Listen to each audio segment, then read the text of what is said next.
मेरा नाम है चंद्रमौली उपाध्याय और मैं काशी हिंदू विश्वविद्यालय से प्रोफेसर होकर रिटायर हुआ हूँ।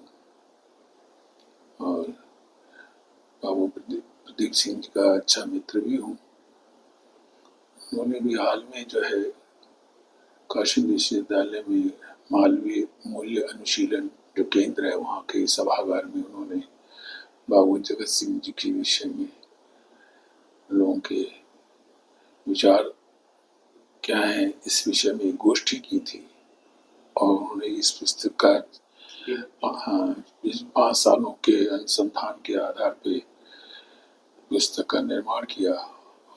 और ये पुस्तक बहुत ही मील का पत्थर साबित होगी हमारे इतिहासकारों के लिए, क्योंकि इतिहासकारों को बहुत जो चीज़ें काशी से बहुत सारी ऐसे व्यक्ति रहे जिनका बहुत बड़ा बड़ा इतिहास है, पर उनका इतिहास जो है कभी भी किसी को मालूम नहीं चला। पर ये बहुत ही, जिसे कहते हैं कि 5वीं पीढ़ी है ये प्रदीप जी की। और उन्होंने अपने बाबू जगत सिंह जी के विषय में इतना बड़ा कार्य किया है और इतिहास में उनका नाम दर्ज करवाया है। और ये बड़े ही रोचक ढंग से इस पुस्तक का निर्माण किया गया है, लेखन किया गया है।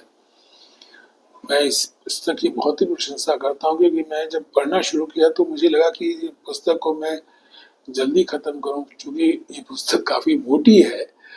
और इसके पुस्तक को मैं, चूँकि मेरी समय की मेरे पास कमी है, क्योंकि मैं थोड़ा बहुत सारे प्रपंचों में जुड़ा भी रहता हूँ, स्वास्थ्य की भी अनुकूलता नहीं है, इस वजह से फिर भी जितना भी पढ़ा उसके आधार पर मुझे लगा कि ये पुस्तक बहुत ही रोचक ढंग से लिखी गई है। और बाबू जगत सिंह जी के जो भी कार्य हैं, एक सामाजिक व्यक्ति होकर के भी एक बहुत धनाढ्य परिवार में जन्म लेने के बावजूद एक सामान्य व्यक्ति के रूप में उन्होंने अपने जीवन को बिताया। और जो उन्होंने उस जमाने में अंग्रेजों से जो उन्होंने लोहा लिया और जो उन्होंने अपने शरीर का निर्माण उन्होंने भारत की भूमि को छोड़ा नहीं, भारत की भूमि में ही अपने शरीर का निर्माण किया। उन्होंने अपने प्राण को की आहुति दी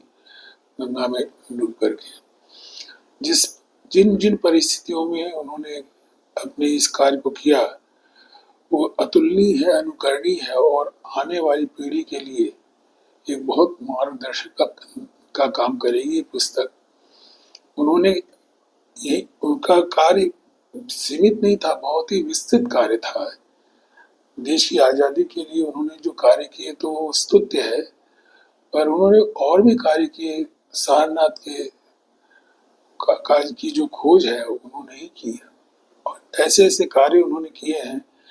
आज भी कई लोग उनके बारे में मुझे थोड़ा बहुत मालूम होता था सामान्य रूप से। जब पुस्तक को पढ़ा तो लोग बताते थे कि बाबू जगत सिंह जी ने जो कार्य किए हैं इस काशी में वो अतुलनीय है कार्य।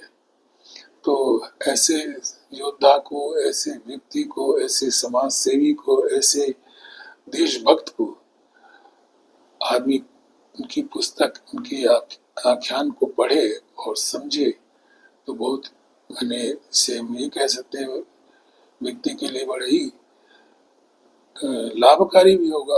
और बहुत ही एक जिसे कहते हैं कि आदमी अपने जीवन में उस चीज को अपना भी सकता है, क्योंकि इनके कार्य जो रहे हैं अनुकरणीय रहे हैं। तो बाबू जगत सिंह जी को मेरी विनम्र श्रद्धांजलि भी है कि जिन्होंने जो भी कार्य किए हैं वो स्तुत्य हैं। और उनके पुत्र, उनके जो वंशज वर्तमान में बाबू प्रदीप सिंह जी हैं, जो अपने पितरों का ऋण चुका रहे हैं इस पुस्तक के द्वारा, उनको मैं साधुवाद देता हूँ और प्रशंसा करता हूँ कि उन्होंने बहुत ही सुंदर कार्य किया है। अभी कुछ अगर विशेष अवशेष रह गए इनके विषय में तो वो भी प्रकाशित करें, लोगों कहीं ना कहीं चीज़ें मिल सकती हैं उनको, उन चीज़ों को देख करके और भी कुछ इसको और मैं तो कहूँगा कि इसको जो है 2 भागों में विभाजित करके अलग अलग मैटर को अलग अलग करके कि मैंने एक काशी में उनका क्या योगदान रहा, काशी में रहते हुए उन्होंने क्या योगदान किया और देश के लिए क्या योगदान किया, इसका अलग से भी खने तो हमारे ख्याल। हालांकि मैं इस विषय में उतना नहीं कह सकता हूँ, एक विचार है, हो सकता है ये विचार बेकार भी हो, गलत भी हो, परंतु बहुत ही सुंदर कार्य किया है। बहुत बहुत उनको बधाई, बहुत ही हृदय से आशीर्वाद भी मैं देता हूँ उनको, और इसी तरह से अपने पितरों का ऋण जो है चुकाते रहें, यही मेरी प्रार्थना है विश्वनाथ जी से। धन्यवाद।